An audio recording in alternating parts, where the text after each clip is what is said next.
Sud Radio, comment va la planète? Bonjour Conception Alvarez. Bonjour Jean-Marie. Journaliste pour Nevetic.fr, vous êtes spécialisé dans la transition écologique. Alors en ce jour de Pâques, vous avez décidé de nous faire voyager parce que vous nous emmenez dans le Pacifique, au Vanuatu. C'est un petit pays tout au bout du monde qui, du haut de ses 300 000 habitants, c'est-à-dire la taille de Montpellier, arrive à soulever des montagnes dans la bataille climatique, c'est-à-dire... Ah oui, donc il est effectivement niché dans l'océan Pacifique, à l'est de l'Australie. Je vous donne encore quelques indications entre la Nouvelle-Calédonie et les îles Salomon. Le Vanuatu porte en fait très bien son nom puisqu'il signifie pays debout. Et il est en effet à l'initiative de plusieurs batailles climatiques au niveau international. Il faut dire qu'il subit de plein fouet les impacts du changement climatique. Ces 83 îles sont très exposées à la montée du niveau des eaux et de nombreux villages côtiers ont déjà dû être déplacés plus haut dans les montagnes. Il est aussi classé comme le pays le plus exposé aux risques naturels au monde. Et pour prouver cela, depuis 1940, en fait, l'archipel est frappé par un cyclone tous les 2 ans en moyenne. Ça peut paraître beaucoup. Ça, c'est la moyenne. C'est la moyenne, mais en fait, de ces dernières années, c'est beaucoup plus régulier que ça. Et en mars, début mars, c'est un double cyclone qui a balayé le pays, rasant quasiment intégralement la capitale et tuant 24 personnes. Dès lors, on se rend compte de la motivation du petit Vanuatu pour se faire entendre sur la scène internationale. En gros, si on assimile le changement climatique à une guerre, ils sont en première ligne. Du coup, ils veulent se faire entendre et en plus, ça fonctionne, Conception, puisque fin mars, donc il y a un peu plus... il y a quelques semaines, le Vanuatu a remporté une victoire historique en faisant adopter par l'Assemblée générale des Nations Unies une résolution sur le climat. Il y avait quoi dedans ? Alors, ça peut paraître complexe.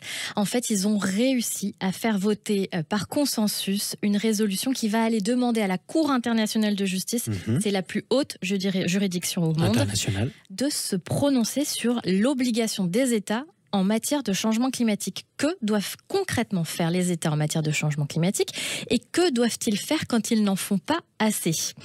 Donc c'est énorme. En fait, ça ne va pas créer de nouvelles obligations, mais à partir des textes existants, par exemple l'accord de Paris, qui n'est pas contraignant, la Charte des Nations Unies, etc., etc. Ça va rendre contraignant des textes qui ne l'étaient pas. Exactement, ça va traduire en justice les obligations des États qui n'en font pas assez pour le changement. Si je reformule, ça veut dire qu'on pourra, avec cette résolution, faire condamner un État qui est en retard sur ses objectifs, c'est ça? Exactement. Aujourd'hui, on le fait déjà. On a vu l'affaire du siècle en France.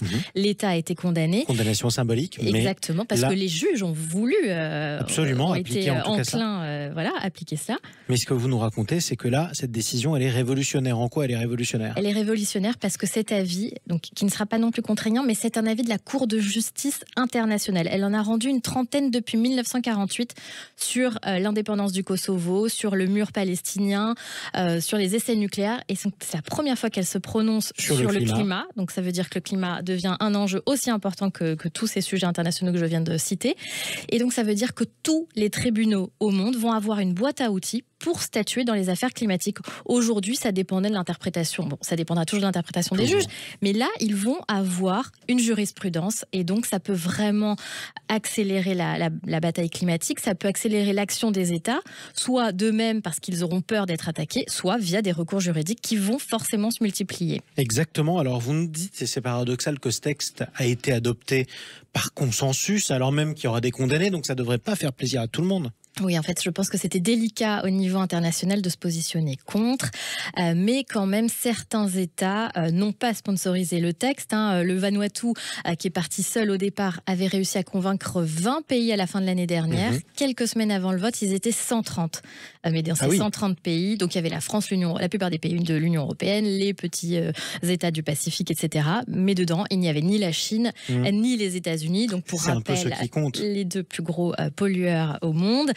Et on sait que les États-Unis, en fait, ont toujours bataillé contre cette question de la responsabilité dans le changement climatique, parce que justement, ils craignent les poursuites judiciaires.